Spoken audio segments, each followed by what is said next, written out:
बहुत समय पहले की बात है। एक बर्तन था जो रोज दिन भर खौलता और उबलता रहता था। अब बेचारा तंग आ गया था। एक दिन उसने पास रखी छड़ी से शिकायत की, अब और नहीं सहा जाता, मन करता है कहीं दूर निकल जाऊं।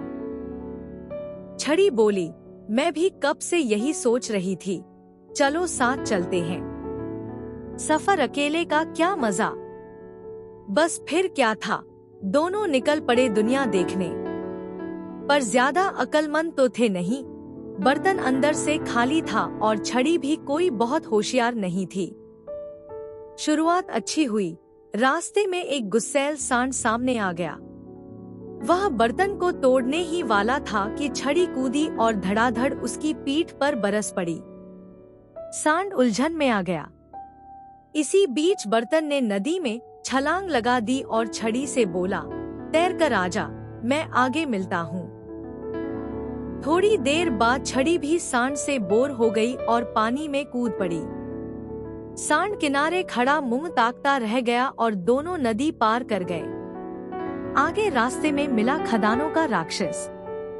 जैसे ही उसने उन्हें देखा, एक बर्तन और एक छड़ी अकेले घूम रहे हैं। डर के मारे उसके होश उड़ गए और बोला, हे भगवान, कैसी अजीब जोड़ी है यह कहता हुआ वह उल्टे पांव भागा। भागते हुए उसके थैले से सोने के सिक्के गिरने लगे, लेकिन उसे पता ही नहीं चला। बर्तन और छड़ी की नजर पड़ी और दोनों ने झटपट सारे सिक्के समेट लिए। छड़ी ने सब उठाकर बर्तन में डाल दी। अब वह भर चुका था। दोनों बहुत खुश हुए। सपने बनने लगे, अमीरी, आराम, शान। बर्तन सोचने लगा, अब मैं लोहे की तार से खुद को लपेटवा लूंगा ताकि कभी टूटूं नहीं। फिर रसोइये को कुछ देकर कहूंगा कि मुझे स्वादिष्ट खाने से भरकर रख दे, क्योंकि मुझे वही सबसे ज्यादा पसंद है।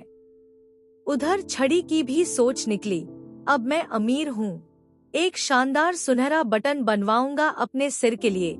लेकिन फिर उसके मन में लालच जागने लगा, अगर पूरा सोना मेरा हो जाए तो सिर्फ बटन क्यों, पूरा सिर ही सोने का बना सकता हूँ। और क्या पता राजा मुझे अपना राजदंड बना ले। धीरे धीरे उसके ख्याल खतरनाक हो गए। रात हुई, बर्तन चैन से सो रहा था और छड़ी ने मौका देखकर एक जोरदार वार किया। बर्तन चटक गया, टुकड़े टुकड़े हो गया।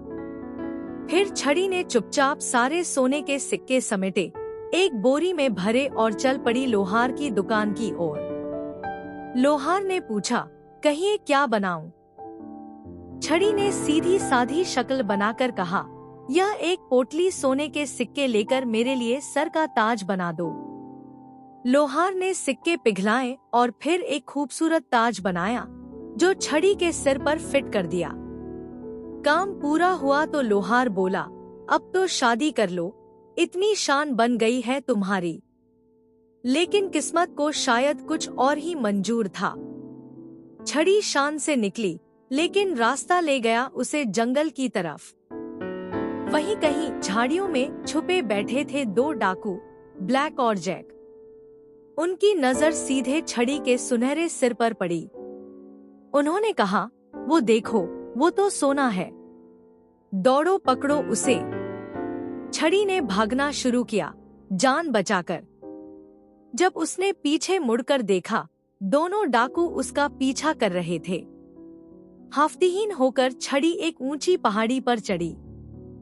सामने गहरी खाई थी और नीचे एक गहरी नदी। अब कोई और चारा नहीं था, इसलिए छड़ी को नदी में कूदना पड़ा। पानी में उतरते ही लगा कि शायद सब ठीक हो जाएगा, लेकिन अगले ही पल वह सोने का ताज जो उसके सिर पर था, भारी होने की वजह से उसे नीचे खींचने लगा।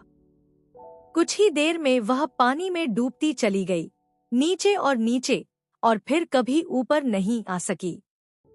बच्चों, लालच बुरी बला है, जो मन को अंधा कर देती है और अंततः खुद को ही नष्ट कर लेती है। संतोष और समझदारी से ही जीवन सुखी होता है।